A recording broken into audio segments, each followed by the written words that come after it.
부동산 학개론 강양구입니다. 오늘 시간부터는 우리가 이제 부동산 정책으로 한번 들어가 보겠습니다. 정책이라는 말은 정부가 시장에 개입한다는 거죠. 그럼 정부는 왜 시장에 개입할까요? 이제 답을 찾을 때는 이제 이론상 시장 실패 때문이다 이렇게 말을 하죠. 그래서 이제 개념을 한번 쭉 설정해 보세요. 원칙은 시장에 문제가 생겨야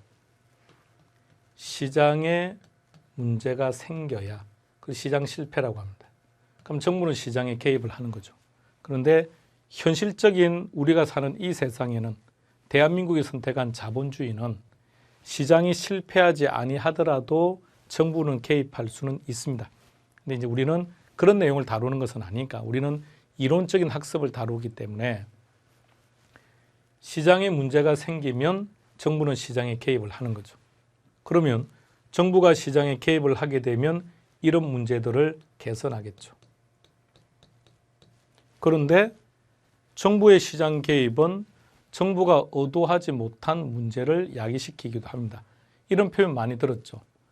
정부가 강남의 부동산 가격을 억제시키기 위해서 각종 정책을 통해서 강남의 가격을 안정시켰더니 풍선 효과 그러죠. 강북이 뛰고 경기도가 뛰고 지방이 뛰고 막 이렇게요.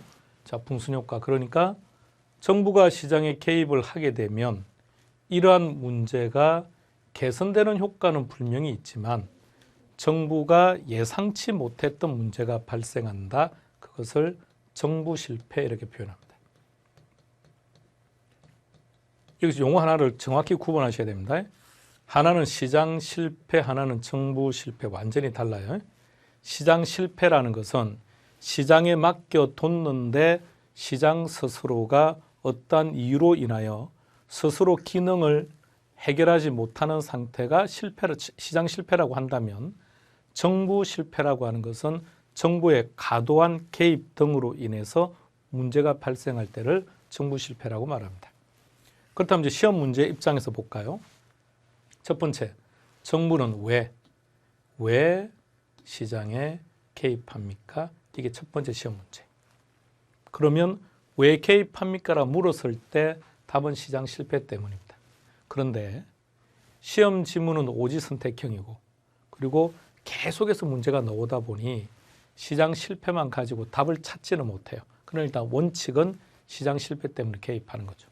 그럼 두 번째 문제는 시장 실패에 대해서 물어보는 거죠. 시장 실패와 관련된 내용. 자, 세 번째, 개입을 하는 데는 수단이 있겠죠. 그 수단이라고 하는 것이 늘 우리 시험에 단골로 출제되는 내용입니다. 자, 이런 내용들을 먼저 우리가 정리를 하려고 합니다. 첫 번째, 오늘 우리가 학습해야 될 내용은 정부의 시장 개입에 대해서 한번 정리를 해보겠습니다. 자, 지금 그리는 그림이 머릿속에 딱 잡혀야 돼요. 그러면 정책에 대한 전체적인 그림이 딱 보입니다. 그래야 답 찾기도 쉬워지고 정책들을 하나씩 해결하기도 용이해집니다. 자, 이제 전체 흐름을 정리할 겁니다. 자, 머릿속에 그림 그릴 준비하시기 바랍니다. 자, 준비됐습니까? 시작합니다. 제목이 뭐라고요? 정부의 시장 개입이라고 했죠. 정부의 시장 개입은 다른 말로 표현하면 정책이라는 얘기입니다. 정책. 그렇다면 정부가 시장에 개입을 한다는 얘기는 시장에 문제가 생겼다는 거죠. 그럼 시장의 문제가 뭘까를 떠나서 그렇다면 시장이라고 하는 곳은 무엇을 하는 곳인지 시장의 기능을 먼저 살펴보면 되겠죠. 그럼 우리가 시장의 기능을 알게 되면 자연스럽게 시장 실패가 뭔지를 알 수 있을 테니까요. 자, 첫 번째 시장의 기능부터 한번 들어갑니다. 다음 중 부동산 시장 기능에 대한 설명 중 틀린 것 찾아라. 그동안 우리 시험에 2번 나왔습니다. 그런데 이들은 공이다 15회 때까지. 그럼 15회 이후로는 나온 적이 없습니다. 그렇다면 이제 다음 중 시장의 기능이 아닌 것 찾아라 이렇게 나올 가능성은 없는데 시장의 기능을 알고 계셔야 다양한 영역에서 활용할 수가 있습니다. 그래서 기억해 두는 거 합시다. 시장의 기능 중에서 제일 중요한 기능이 뭐라고 우리가 왕초보 과정에서 했는데요. 뭐죠? 가격을 창조하는 기능입니다. 그렇다면 가격을 가지고 우리가 다양한 것을 할 수가 있는데 가격을 가지고 하는 기능 중에 가장 중요한 게 자원을 효율적으로 배분하는 거죠. 그럼 시장은 자원을 효율적으로 배분하는 기능도 한다는 얘기입니다. 그리고 이 가격을 근거로 해서 양가치를 결정하기도 하고요. 가격을 근거로 해서 정보를 제공하기도 합니다. 물론 시장의 기능은 이거 외에도 몇 가지가 더 있습니다만 더 이상은 아실 필요 없어요. 더 이상은 아실 필요 없고 4가지 정도는 기억해야 됩니다. 특히 1번, 2번. 특히 1번, 2번은 정확하게 기억해 두시기 바랍니다. 자, 다시 한번 그림을 그립니다. 재료의 타이틀이 뭐라고요? 정부의 시장 개입이죠. 그럼 정부가 시장에 개입을 한다는 얘기는 시장에 문제가 생겼다는 거죠. 그럼 시장의 문제가 무엇인지를 알아보기 위해서 먼저 시장의 기능을 한번 체크해 보자는 얘기입니다. 그런데 이러한 시장의 기능을 시장에 맡겨두면 시장 스스로가 이러한 기능을 해결합니다. 우리는 이런 상태를 완전 경쟁시장이라고 하는 거죠. 다시요. 시장은 방금 이러한 기능들을 하는데 시장에 맡겨두었을 때 이러한 기능들이 실현되는 상태. 실현된다는 말은 무슨 말일까요? 시장이 이러한 기능을 스스로 해결한다는 얘기죠. 그런 시장을 뭐라 부른다고요? 완전 경쟁 시장이라고 합니다. 완전 경쟁 시장에 대립되는 시장은 불안정 경쟁 시장이라고 합니다. 그런데 완전 경쟁이냐 불안정 경쟁이냐를 구분하는 기준은 4가지입니다. 시험 문제가 다음 중 4가지니까 출제하기는 좋겠죠. 다음 중 완전 경쟁 시장의 조건이 아닌 것 찾아라. 출제하기는 좋은데 절대 출제하지는 않습니다. 왜? 너무 유치하니까. 너무 유치하니까. 자, 그렇다면 완전 경쟁 시장의 조건을 암기할 필요가 없다 그랬죠.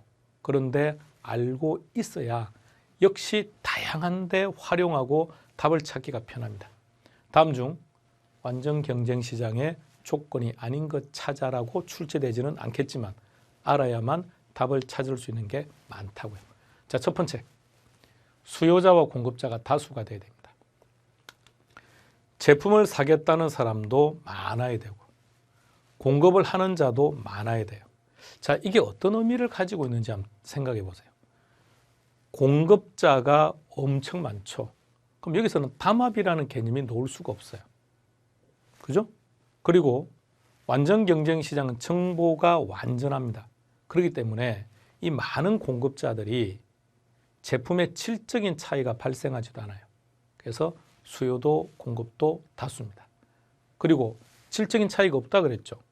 그럼 소비자 입장에서 보면 어떤 가게에 가서 어떤 기업의 제품을 구입하더라도 만족감이 똑같다. 동질적입니다. 공급자 입장에서는 장사를 하고 싶으면 언제든지 장사를 할 수 있고 아니 나 그만둘래? 그럼 언제든지 그만둘 수 있고 진입과 퇴거가 자유로워야 됩니다. 진퇴의 자유라고 보통 표현합니다. 4번째는 정보가 퍼펙트해야 됩니다. 자, 이러한 4가지 조건을 모두 다 만족하면 완전 경쟁, 한 가지 조건이라도 만족하지 못하면 불안정 경쟁 시장이라고 표현합니다. 다음 중 완전 경쟁 시장의 조건이 아닌 것 찾아라 이렇게 출제될 가능성은 전혀 없다고 생각해요. 그런데 여러분들이 알고 계시면 답을 찾는 데 아주 유용한 것으로 활용하기가 좋아요. 그래서 기억하시는 게 좋습니다. 자, 암기해 볼까요? 그러면 여기까지만 놓고 본다면 다음 중 부동산 시장의 기능이 아닌 것 찾아라. 다음 중 완전 경쟁 시장의 조건이 아닌 것 찾아라. 이렇게 출제될 가능성은 없다고 했으나 알고 있어야 다양한 쪽에서 활용할 수 있다고 그랬습니다. 자, 계속 갑니다. 이러한 기능을 실현할 수 있는 상태가 완전 경쟁이라면 실현 못할 수도 있지 않느냐. 그럼 실현 못할 때는 뭐라고 부를까? 그때로 우리는 시장 실패라고 말합니다. 그러면 시장 실패를 한번 정의해 볼까요? 자, 늘 말씀드렸듯이 어떤 새로운 용어를 가지고 오려고 하지 마시고요. 현재 여러분 인문 교과서 45페이지 보시면 돼요. 45페이지에 나와 있는데 역시 내용이 없어요. 그냥 45페이지의 첫째 줄만 나와 있으니까 그냥 고개를 좀 진행하고 있는 중입니다.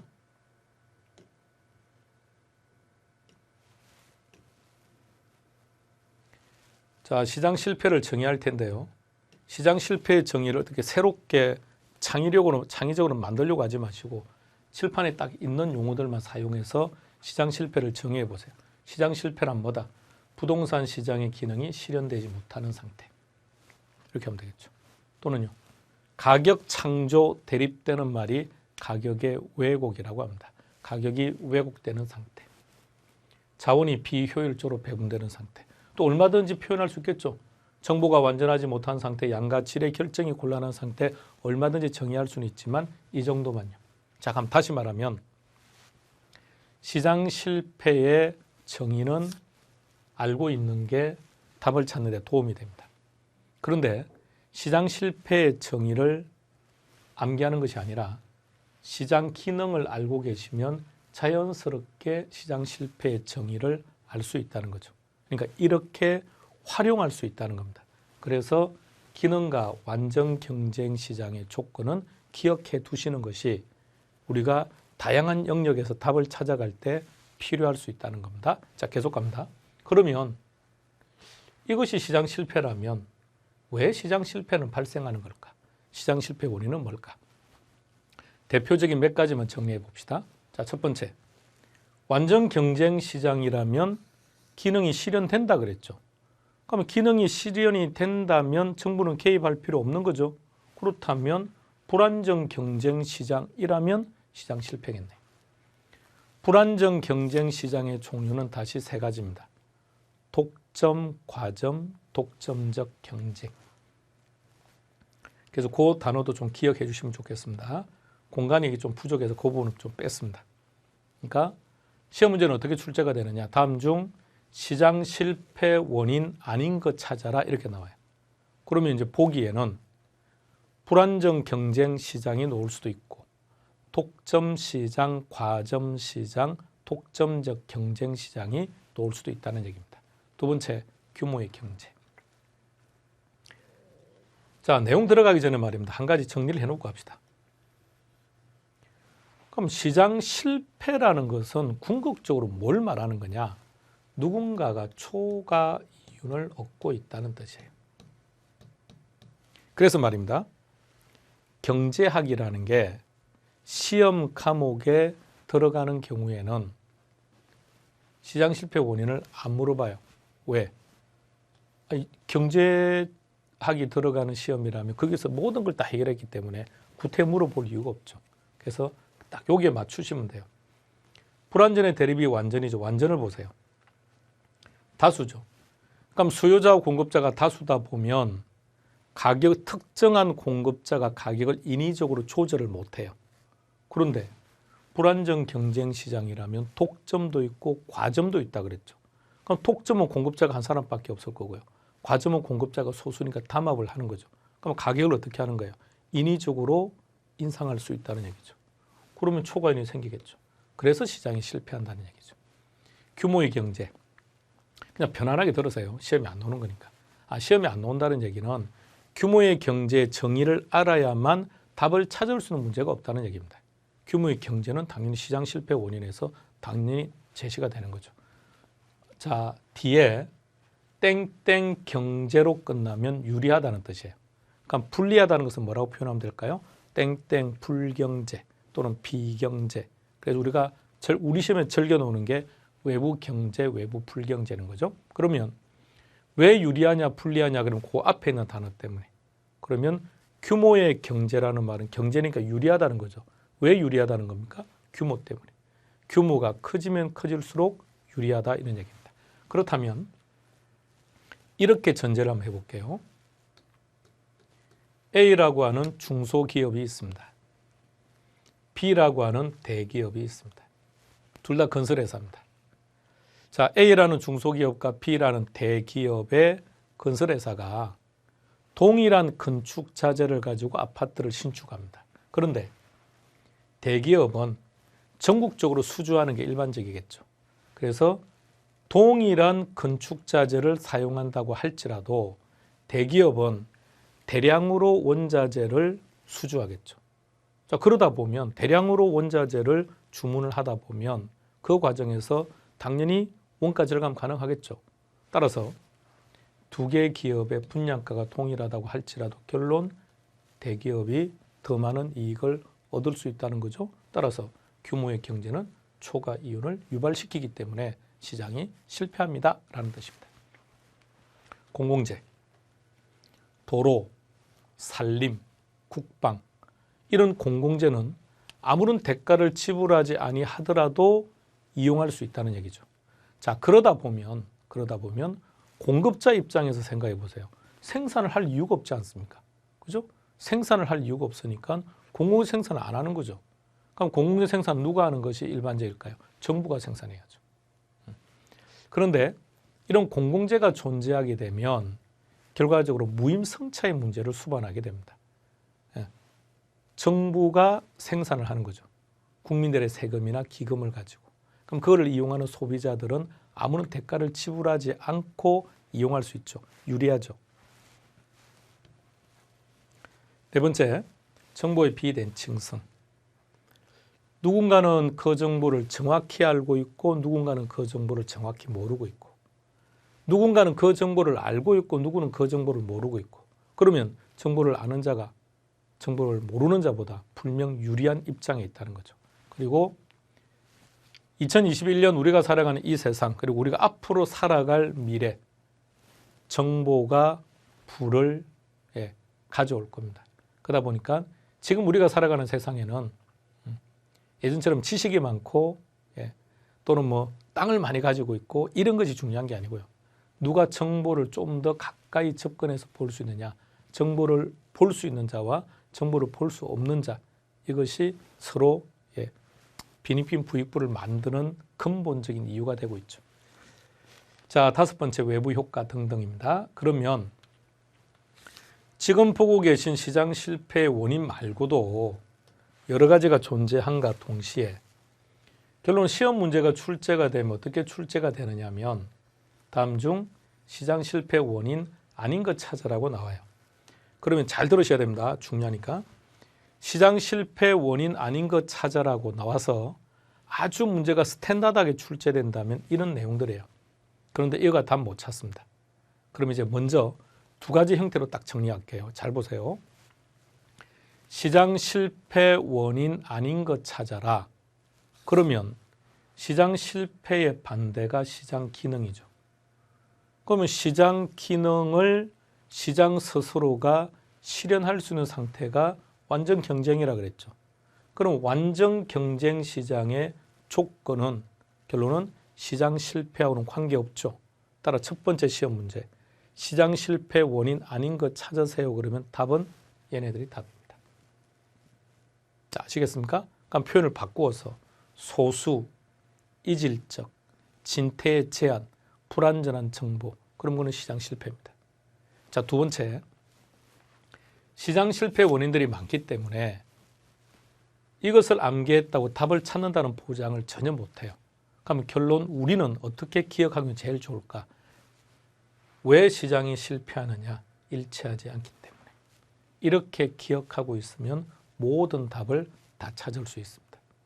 그래서 이걸 좀 기억해 주시기 바랍니다. 그래야 답 찾는 데 편하다고요. 이 정도만 정리해 놓고 앞으로 이제 우리가 문제를 풀어가는 과정 속에서 답을 하나씩 체크하는 걸로요. 자, 기본적으로 두 가지는 정리하셔야 돼요. 첫 번째, 시장 실패 원인 아닌 것 찾으세요. 그러면 얘네들이 답. 그래서 먼저 완전 경쟁 시장의 조건이 있는지를 빨리 보시고 있으면 그네들이 답. 두 번째, 일치하지 아니해야만 시장이 실패하는데 뭔가 지문을 읽었더니 일치한다는 말이 있으면 그거는 시장 실패 원인이 아닌 거죠. 그럼 그게 답. 자, 계속 갑니다.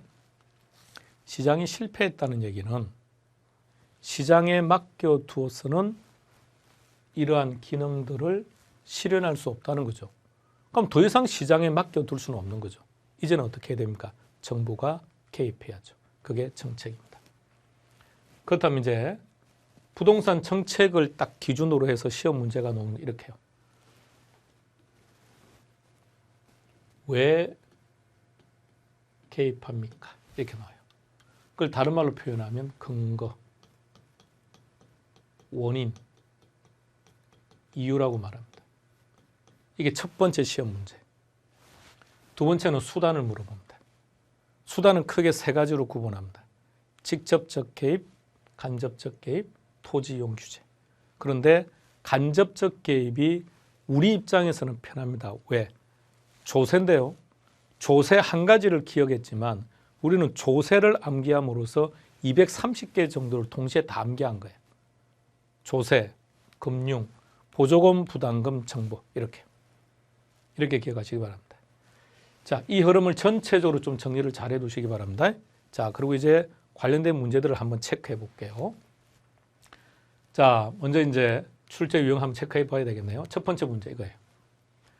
완전 경쟁 시장의 조건이라고 했는데 이게 시험에 안 나온다는 건 아시겠죠? 근데 완전 경쟁 시장 조건을 알고 있으면 다행 거니까 다시 말해서 다음 중 시장 실패 원인 아닌 것 찾아라 그러면 답은 뭐라고요? 저 완전 경쟁 시장 조건이 거의 답이라고요. 그래서 어떻게 된다고요? 다수, 동질적, 진퇴의 자유, 완전한 정보. 자, 두 번째가 시장 실패의 원인. 근데 시장 실패의 원인 우리가 잠시 봤던 내용들 자 떠올려 보세요. 천천히. 불안정 경쟁 시장, 규모의 경제, 공공재의 존재, 정부의 비대칭성, 외부 효과 이것만 있는 건 아니고요. 완전 경쟁 시장 조건을 반대로 말해 보세요. 소수, 이질적, 진퇴의 제한, 불완전한 정보 얼마든지 많이 만들어낼 수는 있습니다. 자, 그래서 시장 실패 원인과 관련해서는 이렇게 기억하시는 것이 답을 찾는 데는 훨씬 더 좋다는 것. 그래야 어떤 경우나 답을 찾을 수 있으니까요. 자, 세 번째입니다. 시장에 개입하는 원인과 수단, 단골 메뉴입니다. 원인, 그러니까 원인 그러면 일단은 원칙상은 시장 실패고요. 원칙상은 시장 실패인데 이렇게 기억해 두는 게 좋다 그랬죠. 수단에는 세 가지, 직접, 간접, 토지 이용 규제. 우리는 어디에 포인트 둔다고? 간접, 자 간접, 직접, 간접. 우리는 간접에 포인트 둡니다. 간접 조세부터 갑니다. 시작. 조세, 금융, 보조금, 부담금, 정보. 다시 갑니다. 아주 중요합니다. 매해 시험 문제입니다. 시작. 조세, 금융, 보조금, 부담금, 정보. 한 번만 더 합시다. 시작. 조세, 금융, 보조금, 부담금, 정보. 꼭 기억하세요. 자, 다섯 번째 간접적 개입의 종류 방금 했던 거죠. 잘 보시기 바랍니다. 이게 시험 문제입니다. 자, 이제 문제 몇 가지만 한번 체크하고 갈게요. 이거 한번 찾아보세요. 아주 어려운 문제입니다. 이걸 보시고 1번을 딱 보고 이게 근거냐 아니냐, 2번을 보고 근거냐, 진짜 어려워요. 그럼 잘 생각해 봐요. 정부가 시장에 개입하는 근거가 아닌 것 찾아라 그랬죠. 이게 무슨 말이죠? 이유가 아닌 것 찾아라. 원인이 아닌 것 찾아라 이랬죠. 그럼 이것만 딱 놓고 본다면 개입하는 이유가 뭐던가요? 일단 대표적인 게 시장 실패 때문이죠. 그럼 시장 실패라는 것만 가지고 딱 보면 1번 이외에는 나머지는 잘 몰라요. 그죠?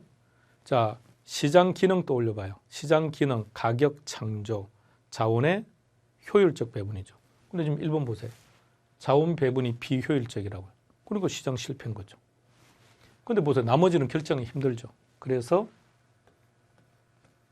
일치하지 않는다라는 개념으로 보는 게 좋다는 거죠. 자, 투기를 했다는 것은 누군가는 토지를 과다 보유했다는 것이고 누구는 토지를 안 가지고 있다는 뜻이겠죠. 일치하지 않는다는 거죠. 뭔가 문제가 생겼대요. 모든 주택의 문제도 아니고 저소득층의 주거 문제가 생겼다는데 일치하지 않는다는 거죠. 뭔가가 부족하대요. 일치하지 않는다는 거죠. 자, 이렇게 접근하는 방법이 하나 있고요. 자, 두 번째는 이제 뭘 해야 되느냐면 근거다, 이유다, 대립되는 말이 뭐라고요? 그렇죠. 수단이라고요. 수단이다, 방법이다. 그럼 문제를 다시 올라가서 보세요. 근거가 아닌 것을 찾으세요라는 말은 결론은 수단을 찾으세요라는 말과 똑같다고요. 수단 들어갑니다. 시작. 조세부터 시작. 조세, 금융, 보조금, 부담금이 보이네요. 그게 답은 5번 되는 겁니다. 어려웠던 문제입니다. 까다로운 문제입니다. 그래서 먼저 개념부터 확실하게 정리해 놓고 갑시다. 다시 갑니다. 그러니까 무조건 이렇게 답 찾는다는 보장을 해서도 안 돼요. 왜? 보기에 수단이 없을 수도 있으니까. 그렇죠? 그러면 다시 두 가지로 딱 정리해야 됩니다. 첫 번째, 근거냐 수단이냐 이렇게 딱 구분 짓고, 근거가 아닌 거 찾으세요라는 말의 의미는 수단을 찾으세요라는 의미와 같은 거니까 수단이 있는지를 보시고요. 자, 이런 형태로 접근하는 방법이 하나 있고, 두 번째는 그러니까 왜 개입합니까? 시장 실패 때문에 개입하는 거죠. 그럼 시장 실패는 어떤 게 시장 실패의 원인입니까? 단순하게 시장 실패 그 원인 가지고는 답 찾기가 힘들어서 안 돼요. 그래서 일치하지 않는다. 단 일치하지 않는다는 것을 보시고 해석 가능할 수 있는지를 한번 보세요. 만약 일치한다면 효율적이겠죠. 일치하지 않으니까 비효율적이겠죠. 얘는 일치한다는 개념과는 다르지 않습니까? 자, 그렇다면 이 표현들을 좀 다양하게 활용할 수 있으면 답을 찾을 때, 여러 파트에서 답을 찾을 때 아주 유용하게 활용할 수 있다는 거예요. 자, 두 번째 문제 한번 볼까요? 근데 우리는 직접이라는 것은 안 했지 않습니까? 우리는 간접을 알고 있죠. 그럼 여기서 간접하고 토지 이용 규제인데, 토지 이용 규제는 아직은 손대지 마세요. 그럼 여기서 간접적 개입을 딱 분류시키면 나머지가 직접이겠죠. 먼저 세 가지 정도만 한번 보세요. 요 단어 한번 구경해 보세요. 공공, 공영, 공공. 요 직접 개입에 있어서 특징이 앞에 공공이라든지 공영이라든지 이런 단어가 많이 들어가요. 그러니까 먼저 간단하게 용어 정의부터 한번 하고 갑시다. 직접적 개입은 어떤 거냐면, 다시 앞으로 좀 넘어가서 보고 올게요. 직접적 개입은 어떤 거냐면, 정부가 부동산 시장의 수요자가 되거나 공급자가 되는 겁니다. 자, 그럼 우리는 주식시장으로 한번 가볼게요. 대한민국 정부도 주식에 투자합니까? 그렇죠. 투자하죠. 뭘 가지고요? 연기금 가지고요. 우리가 내는 국민연금 있죠. 그런 연금이라든지 각종 기금 가지고 주식 등에 투자하는 거죠. 그런데 대한민국 주가가 계속 떨어져요. 이거 그대로 방치하면 안 됩니다.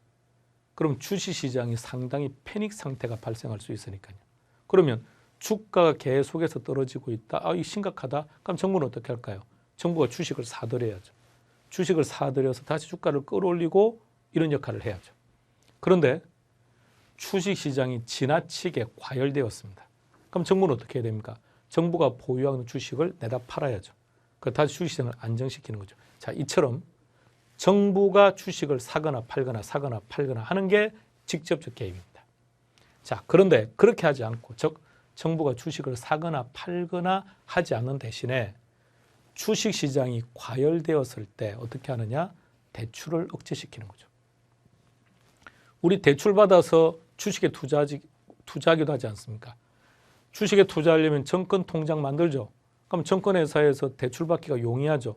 그럼 정권회사에게 말을 해야죠. 대출 못하게 하거나, 아니면 대출 기존 규제를 대출할 수 있는 한도 범위를 낮추거나.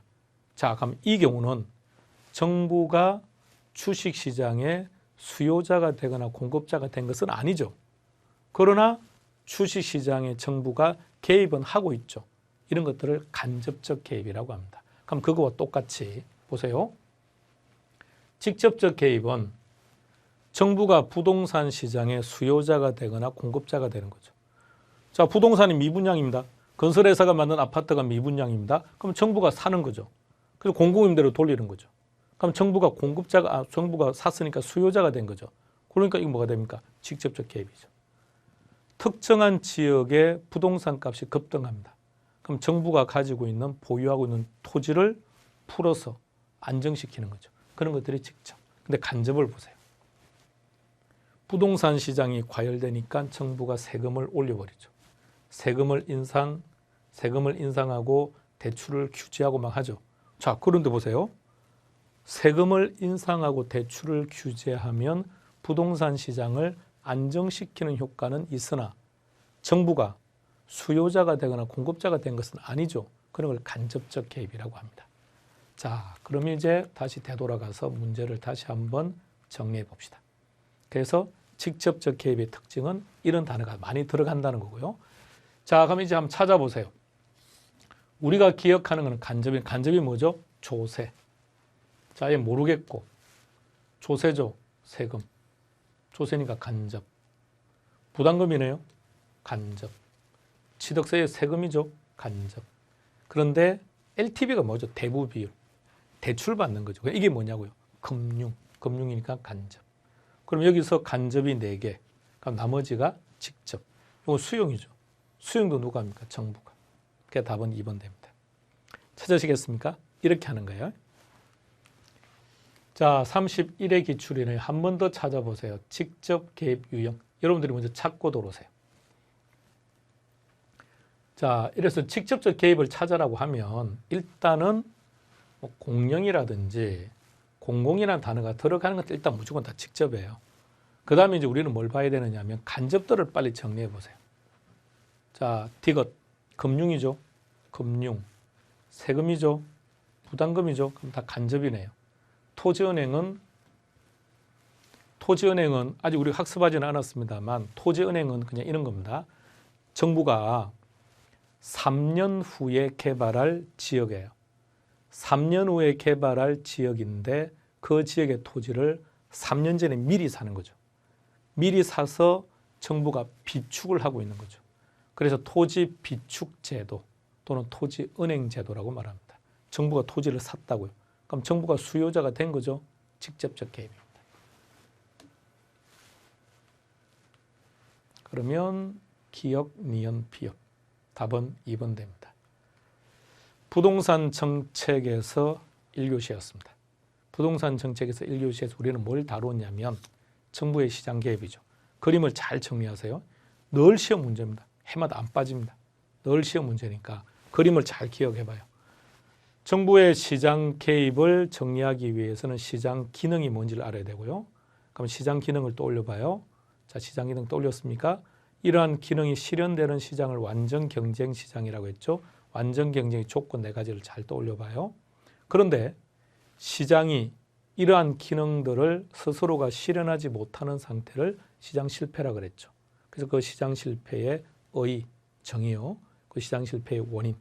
그런데 시장이 실패한 것을 그대로 둘 수는 없는 거 아닙니까? 정부가 개입을 해야죠. 그게 정부의 시장 개입 또는 다른 말로 말하면 정책이죠. 그래서 원인이 뭐냐? 수단이 뭐냐? 수단에는 3가지, 직접적 개입, 간접적 개입, 토지용 규제인데 우리는 무조건 간접적 개입에 포커스를 맞추면서 기억할 겁니다. 조세, 금융, 보조금, 부담금, 정보. 그래서 부동산 정책의 1교시는 여기까지 정리하고요. 우리 좀 쉬었다가 다음 시간에서 뵙겠습니다. 수고했습니다.